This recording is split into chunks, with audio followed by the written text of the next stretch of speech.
Hello students, कैसे हैं आप लोग? अच्छे हैं? इस वक्त पूरा विश्व कोविड-19 के प्रकोप से गुजर रहा है और इस परिस्थिति में हम सबको घर में रहने की ही ज़रूरत है। अगर घर से बाहर निकलेंगे तो फिर कोरोना आपको खींच के ले जाएगा और इसलिए ज़रूरत है कि आप लोग घर पे बैठे ही क्लास करें। और घर पे बैठे ही क्लास करने के लिए हमने आपको YouTube के माध्यम से पढ़ाने का सोचा है। YouTube के माध्यम से आप लोगों को आज से क्लास चलेगा। हर 2 या 3 दिन पे एक वीडियो डाला जाएगा। रोज़ रोज़ डाल पाना पॉसिबल नहीं है क्योंकि हमारे चैनल से 9th 10th 11th 12th सबका क्लास चलता है। चलिए तो हम लोग देखते हैं, सॉल्यूशन चैप्टर आप लोगों का स्टार्ट कर रहे हैं। फर्स्ट चैप्टर आप लोगों को सॉलिड स्टेट के बारे में हम पढ़ा चुके हैं, पूरी तरह से कंप्लीट करा चुके हैं। वो सिलेबस आपका ख़त्म हो गया था। इस सॉल्यूशन चैप्टर में भी हम आप लोगों को कुछ बताए थे, लेकिन थोड़ा मोड़ा उसमें ज़्यादा क्लास चला नहीं था, 2-3 क्लास चला था। तो इसको छोड़कर हम लोग आज इसको फिर से स्टार्ट करते हैं, रीस्टार्ट करते हैं। बिल्कुल, चलिए तो स्टार्ट करते हैं आप लोगों का चैप्टर सॉल्यूशन। चलिए तो सॉल्यूशन को जानने के पहले हम लोग क्या करते हैं कि थोड़ा सा मिक्सचर के बारे में जान लेते हैं। देखिए मिक्सचर क्या होता है, सबसे पहले मिक्सचर के बारे में क्या करते हैं जान लेते हैं। मिक्सचर क्या होता है, इसको हम लोग बोलते हैं क्या, मिश्रण बोलते हैं। देखिए जब 2 या 2 से ज़्यादा सब्सटेंस को आप किसी भी रेशियो में क्या करते हैं, मिला देते हैं। किस रेशियो में? किसी भी रेशियो में अगर आप मिला देते हैं तो उसको हम लोग क्या बोलते हैं, मिक्सचर बोलते हैं। जैसे मान लो कि आपने चीनी लिया और पानी के साथ उसको मिक्स कर दिया। अब आप मान लो कि 100 ग्राम चीनी ले रहे हो, 1 लीटर पानी ले रहे हो, या फिर 100 ग्राम चीनी लो, 500 ml पानी लो, इससे कोई मतलब नहीं होता है। किसी भी रेशियो में मिला दिया तो उसको हम लोग क्या कहेंगे, मिक्सचर कहेंगे। ठीक है, अब यहाँ पर हम लोग देखेंगे क्या कि मिक्सचर के टाइप क्यों कौन कौन से होते हैं। मिक्सचर के 2 टाइप होते हैं। कौन कौन? देखिए मिक्सचर के कितने टाइप होते हैं, 2 टाइप होते हैं। कौन कौन होता है? एक होता है होमोजीनस मिक्सचर और दूसरा होता है हेट्रोजीनस मिक्सचर। अब देखिए हेट्रोजीनस मिक्सचर होता है और एक होता है होमोजीनस मिक्सचर। होमोजीनस मिक्सचर और हेट्रोजीनस मिक्सचर में डिफरेंस क्या है, इसको समझिए। चलिए होमोजीनस मिक्सचर किसको कहेंगे, जब हम लोग 2 या 2 से ज़्यादा सब्सटेंस को किसी रेशियो में क्या करते हैं, मिक्स कर देते हैं। और मिक्स करने के बाद उसके सभी भागों का प्रॉपर्टी बिल्कुल सेम हो, सभी भाग का प्रॉपर्टी क्या हो, बिल्कुल सेम हो, तो उसको हम लोग क्या कहते हैं, होमोजेनस मिक्सचर कहते हैं। अब जैसे मान लो कि आपने क्या किया, एक बीकर लिया, बीकर में क्या किया आपने, पानी डाल दिया। चलिए पानी डाल देते हैं। पानी डालने के बाद अब इसमें वाटर तो डाल ही दिए हैं, प्लस में इसमें शुगर डाल देते हैं। शुगर मतलब जानते हैं ना, चीनी। क्या डाल दिए, चीनी डाल दिए। अब इसमें क्या होगा कि अब यहाँ से अगर आप चम्मच से पानी निकाल ले, या यहाँ से निकाले, या यहाँ से निकाले, या यहाँ से, अब शुगर को, एक बात और, शुगर को डालने के बाद में इसको मिक्स भी करना, अच्छे से मिला दीजिए इसको। अच्छा, उसके बाद यहाँ से निकालिए, यहाँ से कहीं से भी आप निकाल लीजिए तो इसका प्रॉपर्टी बिल्कुल सेम मिलेगा। अगर मान लीजिए यहाँ पर आपने 10 ml लिया और इसमें अगर मान लो कि 1 मोल अगर शुगर है, 1 मोल शुगर है, तो यहाँ पर भी 10 ml में 1 मोल शुगर ही होगा।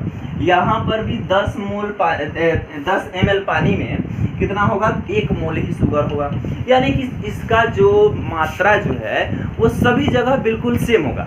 या सिंपल भाषा में इसको ऐसे कहें, चलो इसको ml पे नहीं समझते हैं, ऐसा करो, सभी जगह से पानी लेकर, सभी जगह से, अब तो ये शरबत हो गया है ना, पानी में शुगर मिक्स कर दिया तो ये क्या हो गया, शरबत हो गया। अब इसको कहीं से भी आप टेस्ट कर लो, तो इसका स्वाद क्या रहेगा, बिल्कुल सेम आएगा। यानी कि अगर मान लीजिए कि ये मीठा लग रहा है तो आपको यहाँ से भी जो आपने वाटर लिया है वो भी आपको टेस्ट में कैसा लगेगा, मीठा ही लगेगा। 1 मिनट,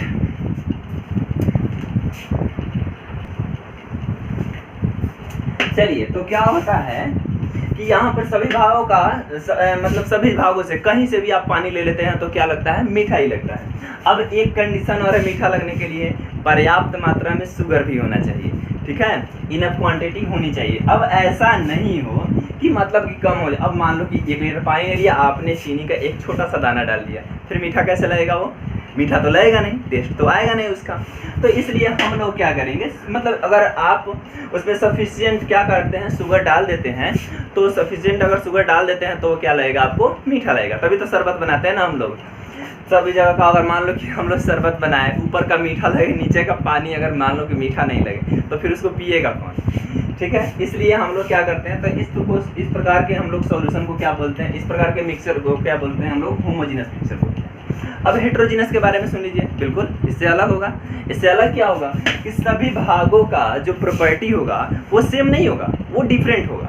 कैसे, जैसे मान लीजिए, चलिए यहाँ पे हमने एक बीकर लिया, यहाँ पर एक बीकर ले लिया मैंने, इस बीकर में हमने वाटर तो डाल दिया, लेकिन वाटर के जगह पे, शुगर के जगह पे हमने क्या डाल दिया, सैंड डाला। सैंड में जानते हैं ना, बालू होता है, बालू। और इसको भी क्या किया, अच्छे से मिला दिया। अच्छे से मिला दो, कितना भी मिलाओ, कितना भी मिलाओ, ये घुलने वाला तो है नहीं। कुछ देर के बाद में क्या होगा कि ये नीचे पेंदी में आराम से बैठ जाएगा।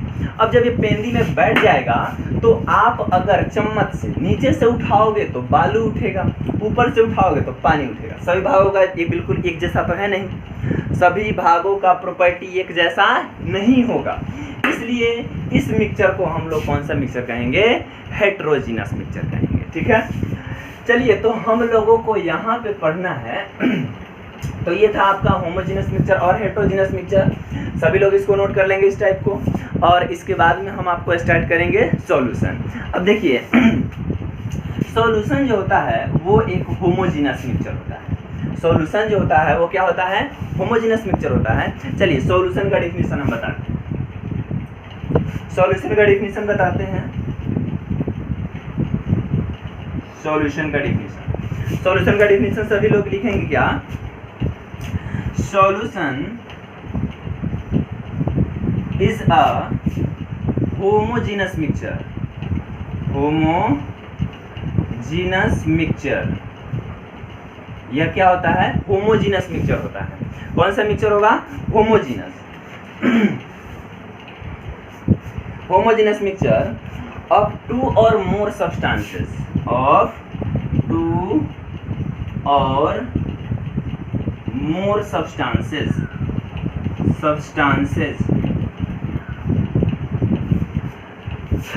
solution is a homogeneous mixture of 2 or more substances 2 or more substances which lose their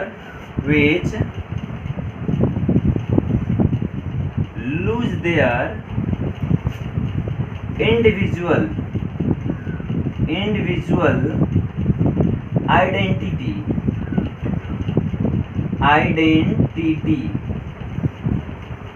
and cannot be separated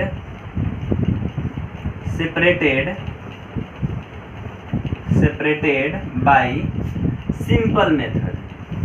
अब इसका मीनिंग समझो, सिंपल मेथड। अब इसका मतलब क्या है कि सॉल्यूशन क्या है, solution is a homogeneous mixture. Solution क्या होता है, वो होमोजेनस मिक्सचर होता है। जैसे आपने पानी और चीनी को एक साथ मिक्स कर दिया तो वो सॉल्यूशन बन गया, सिंपल सी बात। पानी और नमक को मिक्स कर दिया तो वो भी सॉल्यूशन बन गया। अब ये कोई ज़रूरी नहीं है कि सॉल्यूशन के दो ही कंपोनेंट हो, ठीक है, ये कोई जरूरी नहीं है। हो सकता है कि आपने नमक, पानी और चीनी तीनों को मिला दिया तो 3 कंपोनेंट हो जाएंगे ना यहाँ पे। तो ये हम यहाँ पे 2 को लेकर पढ़ रहे हैं क्योंकि हम लोग को यहाँ पे इस चैप्टर में पढ़ना है वो सिर्फ बाइनरी सॉल्यूशन के बारे में पढ़ना है। चलिए तो हम लोग यहाँ पे देखते हैं। Solution is a homogeneous mixture of 2 और मोर सब्सटेंसेस। 2 या 2 से ज़्यादा सब्सटेंसों का क्या होता है, होमोजेनस मिक्सचर होता है। विच लूज देयर इंडिविजुअल आइडेंटिटी, जो कि क्या करता है, अपने आइडेंटिटी को, अपने गुण को, अपने परिचय को, अपनी पहचान को खो देता है। जब सॉल्यूशन बनेगा तो वो अपनी पहचान को क्या करेगा, खो देगा। जैसे अब शुगर को ले लो, शुगर यहाँ पे सॉलिड फॉर्म में था तो लिक्विड में चेंज हो गया, तो इसका आइडेंटिटी क्या हो गया, चेंज हो गया। तो which lose their individual identity and cannot be separated by simple method। इसका मीनिंग क्या हुआ कि इसको सिंपल मेथड से आप अलग भी नहीं कर सकते। ऐसा नहीं कि आपने छानना लिया, फिल्टर लिया और उससे क्या किया, छान दिया, अब चीनी ऊपर आ गया, पानी नीचे चला गया, ऐसा नहीं होता है। ठीक है, तो इसको हम लोग क्या बोलते हैं, सॉल्यूशन बोलते हैं। ठीक है, तो जल्दी से फटाफट नोट कीजिए, इसके आगे हम आपको पढ़ाते हैं।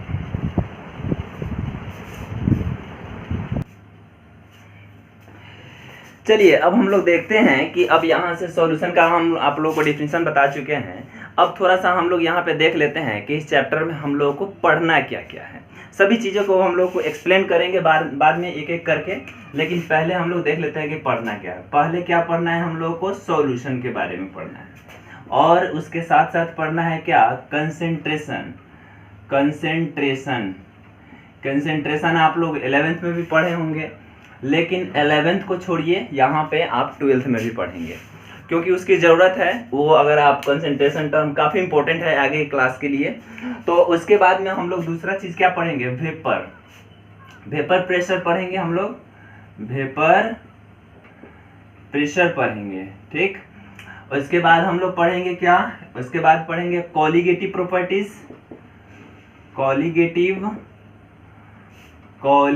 प्रॉपर्टीज। इसको पढ़ेंगे हम लोग।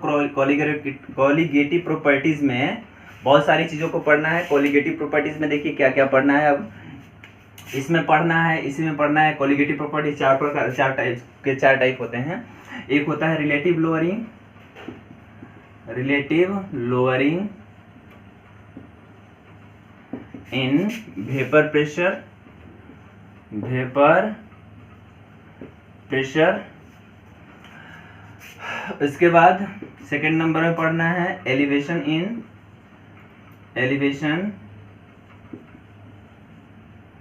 In boiling point. इसको पढ़ेंगे हम लोग। फिर इसके बाद पढ़ेंगे थर्ड नंबर में डिप्रेशन इन फ्रीजिंग पॉइंट। इसको पढ़ना है। और चौथा एक लास्ट है जो कि है ऑस्मोटिक प्रेशर। और चौथा हम लोग क्या पढ़ेंगे, ऑस्मोटिक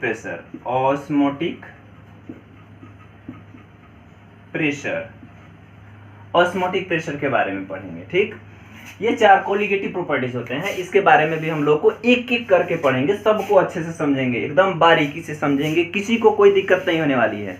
बिल्कुल ऐसा नहीं है कि आप मेरे पास पढ़ रहे हैं तभी क्लास करेंगे, कहीं भी है, कहीं भी पढ़ते हैं, क्लास करके देखिए, क्लास कीजिए, एकदम बिल्कुल समझ में आएगा, 100% क्लियर होगा आपका कंसेप्ट। चलिए इसके आगे पढ़ना है। फिर क्या पढ़ना है आपको, भांट ऑफ फैक्टर पढ़ना है, भांट ऑफ फैक्टर पढ़ना है, इसी चैप्टर में पढ़ना है। फिर इसके आगे पढ़ना है हम लोगों को सॉल्युबिलिटी ऑफ गैसेस पढ़ना है। और इसी में सॉल्युबिलिटी ऑफ गैसेस में ही एक बहुत ही मस्त टॉपिक है क्या, हेनरीज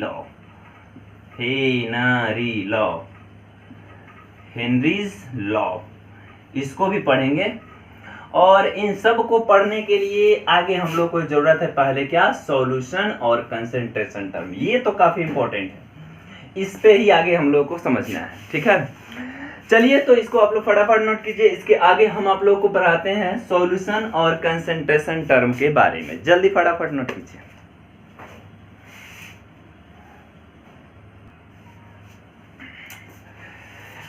चलिए तो अब हम लोग देखते हैं सॉल्यूशन के बारे में। तो आप लोग को डेफिनेशन बता चुके हैं। चलिए हम लोग थोड़ा सा आप देख लेते हैं बाइनरी सॉल्यूशन के बारे में। बाइनरी सॉल्यूशन क्या होता है,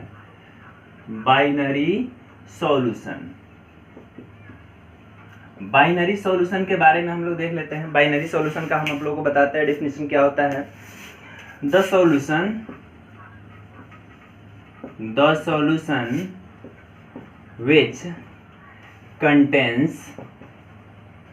which contains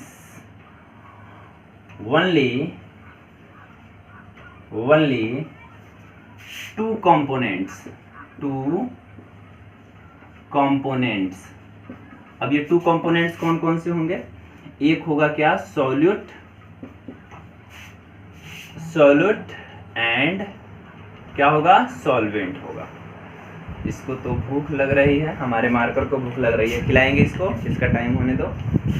चलिए, तो the solution which contains only 2 components is called binary solution. ये बाइनरी सॉल्यूशन के बारे में ही हम लोग को इस पूरे चैप्टर में बाइनरी सॉल्यूशन के बारे में ही पढ़ना है, इसलिए इसको बताना जरूरी था। Is called binary solution. अब इसका एग्जांपल हम लोग देख लेते हैं। एग्जांपल में जैसे देख लीजिए, फर्स्ट नंबर अगर मान लीजिए कि आपने वाटर और प्लस शुगर का सॉल्यूशन कर लिया तो ये हो जाएगा। सेकंड नंबर अगर आपने वाटर प्लस साल्ट कर लिया वो भी हो जाएगा आपका। थर्ड नंबर आपने ले लिया इथेनॉल प्लस वाटर ले लिया। आहा बिहार में बंद है ये। अभी इस लॉकडाउन की परिस्थिति में देखिए, बाहर में जितने भी दुकानें खुली हैं काफ़ी जोर शोर से इसकी बिक्री हो रही है। चले जाइए, आप भी मत जाइएगा, बहुत गलत बात। चलिए, तो इसको हम लोग देखेंगे, तो इसको समझने की कोशिश करेंगे। देखिए, the solution which contains only 2 components, तो ऐसा सॉल्यूशन जिसके सिर्फ 2 कंपोनेंट्स हो। अब यहाँ पे इसका कंपोनेंट्स देखिए, इसके कंपोनेंट्स कौन कौन से हैं? वाटर है और शुगर है, 2 ही कंपोनेंट्स है। ये भी सॉल्यूशन है। देखिए, ये दोनों मिलकर सॉल्यूशन होगा, एक सॉल्यूशन नहीं है। सिर्फ शुगर सॉल्यूशन नहीं है, सिर्फ वाटर सॉल्यूशन नहीं है, दोनों मिलके, अगर दोनों मिला तब ये क्या बना लिया? अब ये दोनों जब मिल गया तब ये क्या बनाया? सॉल्यूशन बनाया। अकेले तो सॉल्यूशन होगा ही नहीं, अकेले तो कंपोनेंट ही कहलाएगा। और इसको हम लोग क्या बोलते हैं? अगर सिर्फ शुगर की अगर हम लोग बात करें तो इसको हम लोग बोलेंगे क्या? कंपोनेंट बोलेंगे या अवयव इसको बोलते हैं। उतना हम लोग को हिंदी नहीं पढ़ना है, इसको हम लोग कंपोनेंट बोलते हैं, या इसको हिंदी नाम होता है अवयव बोलते हैं। और सॉल्यूशन को तो आप लोग जानते हैं, ऊपर लिखा हुआ है। अब देखिए, यहाँ पे देखिए, ये भी वाटर है और ये क्या है? साल्ट है। तो ये भी कंपोनेंट, ये भी कंपोनेंट। कितने कंपोनेंट? 2 कंपोनेंट। और दोनों मिलकर क्या बना? दोनों मिलकर सॉल्यूशन बन गया। फिर यहाँ पे इथेनॉल और वाटर को ले लो। इथेनॉल जानते हैं ना, C2H5OH जानते हैं सब लोग। शराब, वाइन, इसी को हम लोग बोलते हैं। चलिए, इसके बारे में हम लोग आगे देखेंगे। तो अब देखिए, तो बाइनरी सॉल्यूशन के बारे में सबको समझ में आ गया। अब हम लोग थोड़ा सा सॉल्यूशन के बारे में देख लेते हैं। सॉल्यूशन के 2 कंपोनेंट होंगे। कौन कौन होंगे? ये देखिए, सबसे पहली बात कि अब जो सॉल्यूशन होगा उसके 2 कंपोनेंट होंगे। कौन कौन होंगे सॉल्यूशन के कंपोनेंट? अब इसको समझिए। सॉल्यूशन के 2 कंपोनेंट होंगे। कौन कौन? तो पहला होगा क्या? सॉल्यूट। पहला होगा सॉल्यूट और दूसरा होगा सॉल्वेंट। अब देखिए, सॉल्यूट का मतलब होता है विलेय पदार्थ। विलेय का मतलब होता है कि जो मिला गया, या उसी को हम लोग कहेंगे घुल्य पदार्थ। नहीं जानेंगे हिंदी तो ज़्यादा बेहतर है। सॉल्यूट मतलब जो घुलने वाला, सॉलिड था वही सॉल्यूट है, जो घुलने वाला। या फिर इसको ऐसे भी कह सकते हैं कि जिसका क्वांटिटी कम, सॉल्यूशन में जिसका क्वांटिटी कम हो उसे हम लोग सॉल्यूट कहते हैं। चलिए, इसका एग्जांपल हम बताएंगे, आपको अच्छे से समझ में आएगा। अब यहाँ पे सॉल्यूट, तो और यहाँ पे इसको हम लोग बोलते हैं क्या? विलायक। इसको हम लोग बोलते हैं विलायक। हिंदी नाम बहुत अजीब अजीब होता है, हिंदी नामों से दूर भागिए और इंग्लिश में आइए। इंग्लिश मीडियम पढ़िए तो ज़्यादा आपके लिए बेहतर होगा। चलिए, तो अब एक चीज़ और है क्या कि ये जो होता है ये स्मॉलर अमाउंट होता है, यह कम मात्रा में होता है। स्मॉलर अमाउंट होता है, यह काफ़ी कम होगा। और यह जो है लार्जर अमाउंट होगा। लार्जर का मतलब जानते हैं, वह ज़्यादा होगा। ठीक है, वह क्या होगा? ज़्यादा मात्रा में होगा। अब इसका एग्जाम्पल हम आप लोगों को बताते हैं। इसको नोट कर लिया आप लोग, जल्दी फटाफट कीजिए। चलिए, आगे इसका हम आपको एग्जाम्पल बताते हैं।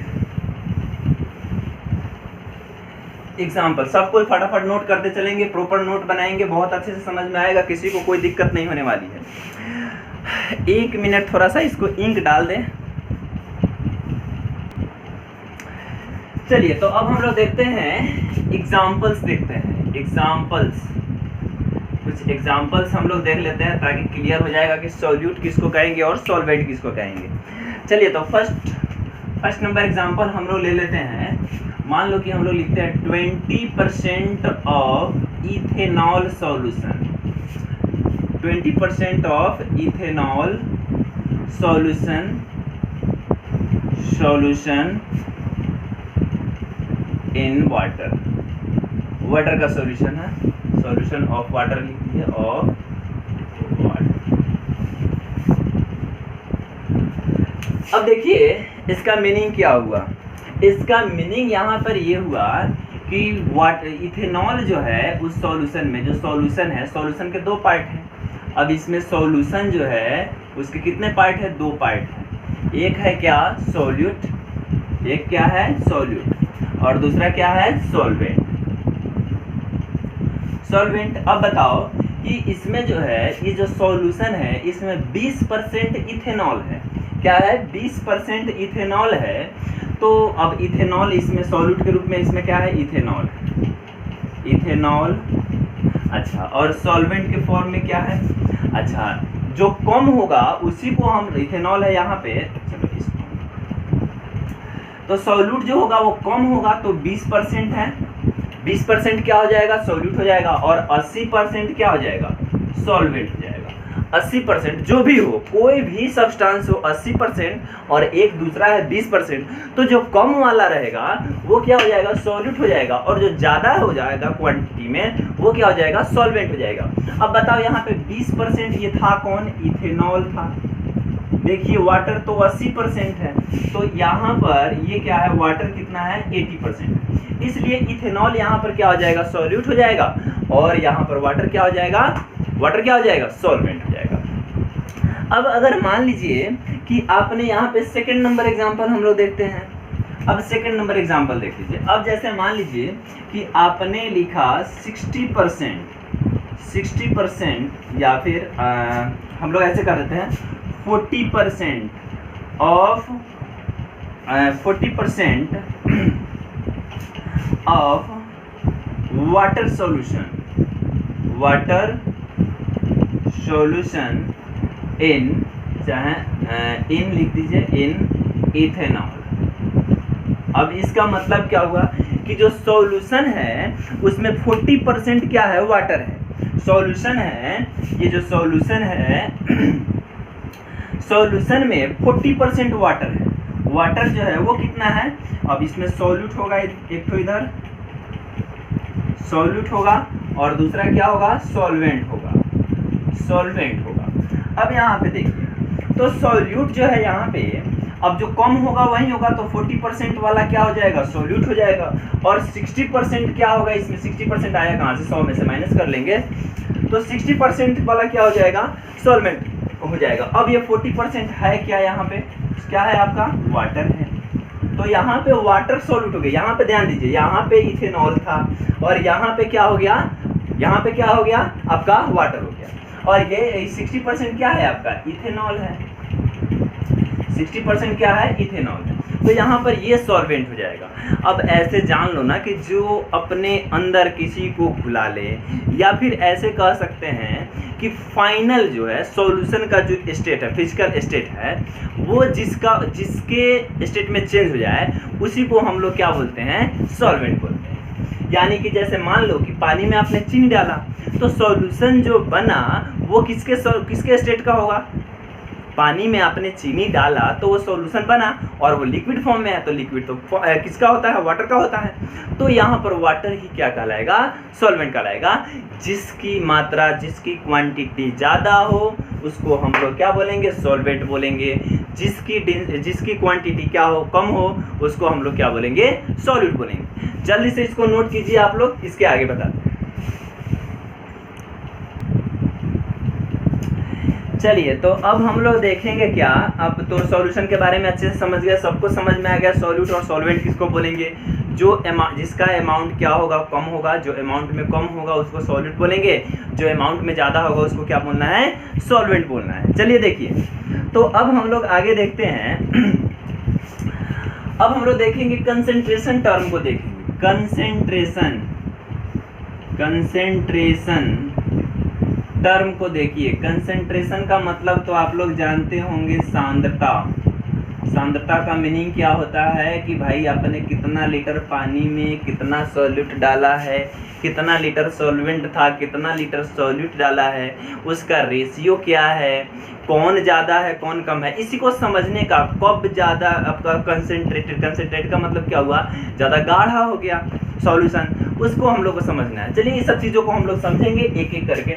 तो कंसेंट्रेशन टर्म को सबसे पहले हम लोग देखते हैं कि तो इसको दो टाइप से हम लोग देखेंगे। कंसेंट्रेशन जो है दो टाइप से हम लोग इसको डिवाइड कर देते हैं।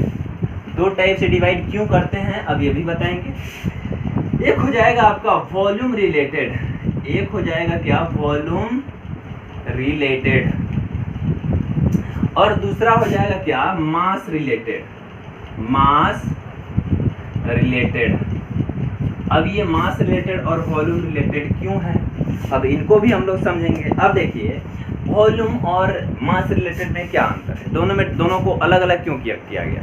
एक तो को वॉल्यूम के बेस पे बांट दिया गया और दूसरा क्या, मास के बेस पे। अब होता क्या है कि ये दोनों जो वॉल्यूम और मास जो है, इन दोनों में से एक जो है वो टेम्परेचर पे डिपेंड करता है और दूसरा टेम्परेचर पे डिपेंड नहीं करता है। जैसे ये वाला जो है वॉल्यूम जो है यह टेम्परेचर पे डिपेंड करता है, तो इसको हम लोग क्या लिखेंगे, डिपेंड्स ऑन टेम्परेचर। ये डिपेंड ऑन टेम्परेचर, और इसको हम लोग क्या लिखेंगे, does not depends on temperature, यानी कि ये टेम्परेचर पे डिपेंड नहीं करता है। अब यहाँ पे देखिए, अब इसको दो पार्ट में हम लोग बांट देते हैं और सबको हम लोग देखते हैं कि कौन कौन से टर्म पढ़ने हैं आपको। अब देखिए यहाँ पे आपको फर्स्ट पढ़ना है, इसमें क्या, volume by volume percent. Volume ऐसे पूरा लिख देते हैं, वॉल्यूम बाय वॉल्यूम परसेंट, या इसी को हम लोग शॉर्टकट क्या लिखेंगे, V बाई V परसेंट। अच्छा दूसरा है क्या आपका, वॉल्यूम बाय, दूसरा है वेट बाय वॉल्यूम परसेंट, दूसरा है वेट बाय वॉल्यूम परसेंट, यानी कि ऐसे वेट बाय वॉल्यूम परसेंट, ये भी हम लोगों को पढ़ना है। अच्छा फिर उसके बाद हम लोग देखेंगे मोलरिटी, नॉर्मलिटी। आप लोग पढ़े होंगे, सब 11th में पढ़ना है। नॉर्मलिटी देख लेते हैं, चाहे पहले मोलरिटी देख लेते हैं, मोलरिटी। फिर इसी में आगे पढ़ना है क्या, नॉर्मलिटी। दरअसल होता क्या है, ये सब जितनी भी चीज़ें हम लोग पढ़ रहे हैं, ये सारी की सारी चीज़ें किस पे डिपेंड करता है, टेम्परेचर पे डिपेंड करता है। ये सारी की सारी चीज़ें किस पे डिपेंड करेंगी, टेम्परेचर पे डिपेंड करेंगी। अब हम लोग कुछ चीज़ें देखेंगे जो टेम्परेचर पे डिपेंड नहीं करेंगी, जैसे कि देख लीजिए, ये टेम्परेचर पे डिपेंड नहीं करता। अब देखिए, जैसे मान लो कि ये वॉल्यूम है। अब जैसे मान लो कि आपने वाटर के बारे में सुना होगा, वाटर तो देखा भी है, सब लोग, हम लोग हमेशा यूज करते हैं। अब देखिए वाटर को जैसे अगर आप उसका अगर मान लो कि उसका टेम्परेचर कम कर देते हैं तो वो आइस में चेंज हो जाता है। कौन सी में चेंज होगा, आइस में चेंज हो जाएगा। और आइस में चेंज हो जाने के कारण जब एक चीज़ और है बहुत इंपॉर्टेंट, इसको समझ लीजिए सब लोग पहले। जैसे मान लीजिए कि ये वाटर है, आपने यहाँ तक बिल्कुल फुल करके रख दिया। वाटर क्या कर दिया, बिल्कुल फुल करके रख दिया, और आपने इस बीकर को, अब इस बीकर में क्या किया, इसको पूरे को बर्फ में जमा दिया। बर्फ में जब जमाएंगे तो होगा क्या कि जो आइस जो है वो इतना लेवल पे आ जाएगा, इतना लेवल पे चला जाएगा। ये तो ऐसे सिंपल था, ऐसे था, इतना में पानी था, अब वो उसका लेवल क्या हो जाएगा, बढ़ जाएगा, क्योंकि ये था आपका क्या था, वाटर था। ये क्या था, वाटर था, और ये क्या है, आइस है। इसको समझना जरूरी है। अब देखिए होता क्या है कि जब इसको हम लोग ठंडा करते हैं ना, तो इसका डेंसिटी पहले से क्या हो जाता है, घट जाता है। इसके मोलिक्यूल जो है वो एक दूसरे से क्या करते हैं, दूर हो जाते हैं। जब उसको हम लोग उसका टेम्परेचर कम करेंगे, टेम्परेचर डाउन करेंगे, तो टेम्परेचर अगर हम लोग डाउन करेंगे तो वो कौन सी में चल जाएगा, आइस में, और उसका वॉल्यूम क्या हो जाता है, बढ़ जाता है। थोड़ा सा वॉल्यूम उसका क्या हो जाएगा, बढ़ जाएगा। इसी कारण से आप फ्रिज में जब पानी को रखिए ठंडा होने के लिए, तो चलिए आइस वाले में रख दीजिए, आइस में, जिसमें हम लोग आइस जमाते हैं ना, आइसक्रीम, लालच आ रही है ना। चलिए देखिए, तो आइसक्रीम वाले में जब हम लोग रखते हैं तो होता क्या है कि पानी को जो है थोड़ा सा बोतल में कम ही रखना चाहिए, क्योंकि उसका वॉल्यूम ऑटोमेटिक पूरा ढक्कन को पार कर जाता है। आपको चेक करना हो तो बर्तन में रख के देख लीजिए। और एक चीज़ और है, सिंपल सी बात, अगर आपको पता है कि बर्फ़ जो है आइस जो है वो पानी पे तैरता है, क्यों तैरता है, क्योंकि उसका डेंसिटी कम है। आपको ये भी पता है कि जिसका डेंसिटी ज़्यादा हो वो नीचे रहता है, जिसका डेंसिटी कम हो वो ऊपर रहता है। तो डेंसिटी किसका कम होता है, किसका कम होता है, आइस का। ऐसा नहीं कि सॉलिड है तो उसका डेंसिटी बढ़ गया, ऐसा नहीं है, उसका वॉल्यूम बढ़ जाता है लेकिन डेंसिटी क्या हो जाता है, कम हो जाता है। अब वो जो है बर्तन में क्या हो जाएगा, आपको ज़्यादा दिखने लगेगा, वॉल्यूम बढ़ जाएगा। ऐसा नहीं कि अब ये डाउन हो जाएगा। बहुत सारे लोग बोलते हैं ये डाउन हो जाता है, नहीं, ऐसा नहीं है। हमने कई लोगों को पढ़ाते हुए देखा है, फेसबुक के ही माध्यम से हमारे कई टीचर लोग हैं जो पढ़ा रहे हैं। चलिए, तो हम लोग यहाँ पे देखेंगे तो यहाँ पर जो है इसका वॉल्यूम क्या हो जाता है, बढ़ जाता है। आइस का वॉल्यूम क्या हो जाएगा, बढ़ जाएगा। तो इसलिए हम लोग कहते हैं कि ये टेम्परेचर पे भी डिपेंड करता है। अगर आपने इसका टेम्परेचर बढ़ा दिया, अगर आप टेम्परेचर क्या करते हैं, इसका बढ़ाते हैं, तो जब टेम्परेचर बढ़ाएंगे तो इसका वॉल्यूम भी क्या करेगा, बढ़ेगा, बढ़ेगा, बिल्कुल बढ़ेगा।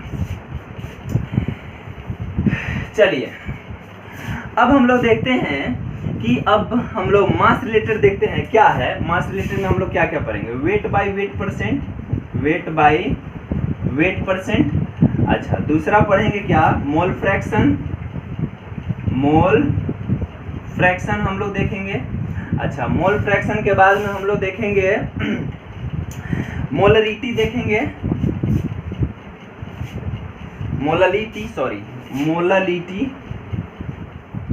मोललिटी के बारे में देखेंगे। फिर उसके बाद में देखेंगे हम लोग उसके बाद देखेंगे पीपीएम और पीपीबी। पीपीएम पीपीबी का मतलब हुआ पार्ट्स पर मिलियन या पार्ट्स पर बिलियन हम लोग इसको बोलते हैं। तो इसको हम लोग देखेंगे पीपीएम, इसको हम लोग बोलते हैं पार्ट्स पर मिलियन। ये सब कंसेंट्रेशन टर्म है।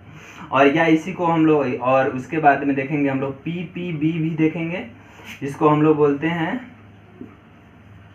अरे इसको हम लोग बोलेंगे क्या, पार्ट्स पर बिलियन, पार्ट्स पर बिलियन देखें। तो ये सब आपके कंसेंट्रेशन टर्म हैं। हम लोग एक एक करके सब के बारे में समझेंगे, घबराने की जरूरत नहीं है, बिल्कुल रिलैक्स होकर समझना है, सबको समझ में आएगा, किसी को कोई दिक्कत नहीं होने वाली है।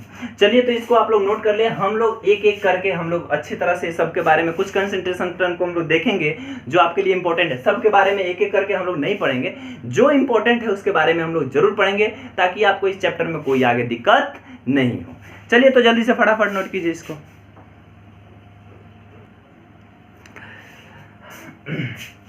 तो स्टूडेंट्स, इस वीडियो में लेक्चर काफ़ी लंबा होते जा रहा है, इसलिए इस लेक्चर को हम इतना ही पे स्टॉप कर रहे हैं। अगले लेक्चर में आप लोगों को कंसंट्रेशन टर्म के बारे में एक एक करके बताएंगे। हम सारे कंसंट्रेशन टर्म को बिल्कुल क्लियर करेंगे, कैसे समझना है, उसको कैसे पढ़ना है, कैसे आपको अच्छे से समझ में आए। किसी को कोई दिक्कत नहीं होने वाली है। जो आप 11th पढ़े या ना पढ़े कोई मतलब नहीं है, यहाँ पे 12th पढ़िए, बिल्कुल 100% गारंटी के साथ समझ में आएगा। तो आपको फर्स्ट लेक्चर में इतना ही। अब अगले लेक्चर का वेट कीजिए, 2 दिन के बाद में बिल्कुल आपको सेकंड लेक्चर मिलेगा इस चैप्टर का। चलिए, तब तक आप लोग सबको लिए हमारी तरफ से बेस्ट ऑफ लक।